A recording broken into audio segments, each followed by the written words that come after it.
আমাকে মাঝে মাঝে ট্রেনে চড়তে হয় বহরমপুর যাওয়ার জন্য। ছেলে বহরমপুরে থাকে, তাই যাতায়াত করতে হয় সেখানে। প্রথম প্রথম হকারদের পণ্য বিক্রির বিচিত্র বাচনভঙ্গি আমাকে বিস্মিত করত। কেউ কেউ মজার মজার ছড়া কাটতেন, কেউ আবার গলার স্বর বিকৃত করে যাত্রীদের মনোযোগ আকর্ষণ করতেন। এখনও সব কানে বাজলেও মনে প্রবেশ করে না। ফলে কোনো প্রকার আগ্রহ না দেখিয়েও দিব্যি বাইরের দিকে তাকিয়ে বসে থাকতে পারি। সেইভাবেই বাইরের দিকে তাকিয়ে বসেছিলাম মাসখানেক আগে, যখন বহরমপুর থেকে ফিরছিলাম। অত্যন্ত বিরক্তিকর ট্রেন জার্নি। একে তো আধ ঘন্টা লেটে স্টেশনে এলো, তারপর স্টেশন থেকে গা নড়াবার গরজ দেখালো না। প্রতি স্টেশনে দাঁড়িয়ে যায়, যদিও এরকমটা হওয়ার কথা নয়। এক্সপ্রেস ট্রেন, কিন্তু এ লোকাল ট্রেনেরও বাড়া। রাত কটায় কলকাতা স্টেশনে পৌঁছবো কে জানে। অধিক রাতে পৌঁছলে বাড়ি যাওয়ার গাড়ি মিলবে না, ওয়েটিং রুমেই রাত কাটাতে হবে। এইসব কারণে মনে ক্ষোভ আর হতাশা জমছিল। কোনো দিকে মনোযোগ দেওয়ার ইচ্ছে ছিল না, এমনকি বাইরের দৃশ্য ভালো লাগছিল না। শূন্য দৃষ্টিতে তাকিয়েছিলাম। তেমন সময় কানে বাজল মধুর কণ্ঠ। ভিড় ঠেলে এক অন্ধ মহিলা গাইতে গাইতে এগিয়ে আসছে। সার্থক জনম আমার, জন্মেছি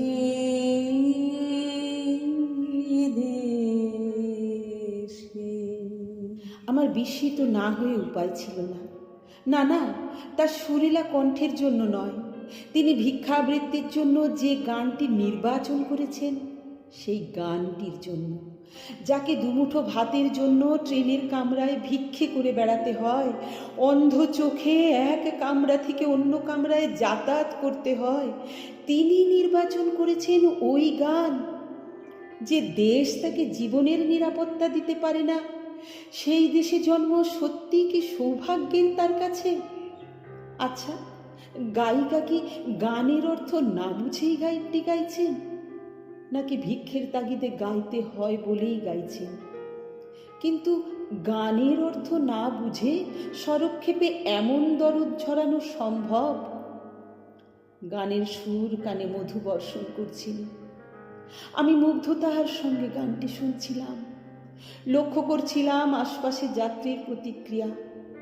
তারাও বেশ মনোযোগী হয়ে উঠেছিল। ক্ষণিকের মধ্যে কামরার পরিবেশটা বদলে গেল। গান শেষ হলো। মহিলা শ্রোতাদের দিকে হাত বাড়িয়ে দিলেন, অনেকেই 2-4 পয়সা দিলেন। মহিলা প্রসন্ন মুখে অন্য কামরার দিকে চলে গেলেন। আমি আবার বাইরে চোখ রাখলাম। মাঠ ঘাট ঘর বাড়ি যেন এক অন্য আলোয় ঝলমল করে উঠল। কানে শুধু বাজতে লাগলো, সার্থক জনম আমার, জন্মেছি এই দেশে। সার্থক জনম মাগো, তোমায় ভালোবেসে। মস্ত এক প্রশ্ন চিহ্ন ঝুলে রইল সামনে। একদিকে কবিগুরুর ওই গান, অন্যদিকে ভিক্ষে ছাড়া আর কোনো অবলম্বন নেই সেই অন্ধ সম্বলহীন মহিলার দৈনন্দিন জীবন। দু প্রান্তকে যেন কিছুতেই মেলাতে পারছিলাম না। ভেতরে ভেতরে একটা কষ্ট হচ্ছিল। ট্রেন জার্নির একঘেয়েমি, ক্লান্তি সব ভুলিয়ে আমার চিন্তার পরিসর অধিকার করে রইল জীবন ও সঙ্গীতের এক অপ্রতিরুদ্ধ বৈপরীত্য। মনে হলো মধ্যে এক সমুদ্র ব্যবধান, যা অতিক্রম করার সাধ্য আমার নেই। অন্ধকার গাঢ় হচ্ছিল ক্রমশ। জানালার দেশে ফুটে উঠছিল 2-4টি নক্ষত্র। বাতাসে রিন রিন রিন রিন করছিল, সার্থক জনম মাগো, সার্থক জনম মাগো।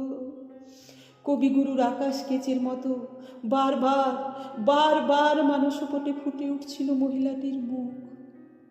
বাইরের গাঢ় অন্ধকার যা মুছে দিতে পারছিল না।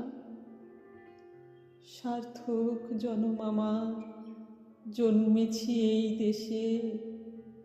সার্থক জনম মাগো, তোমায় ভালোবেসে, সার্থক জনম মাগো, তোমায় ভালোবেসে।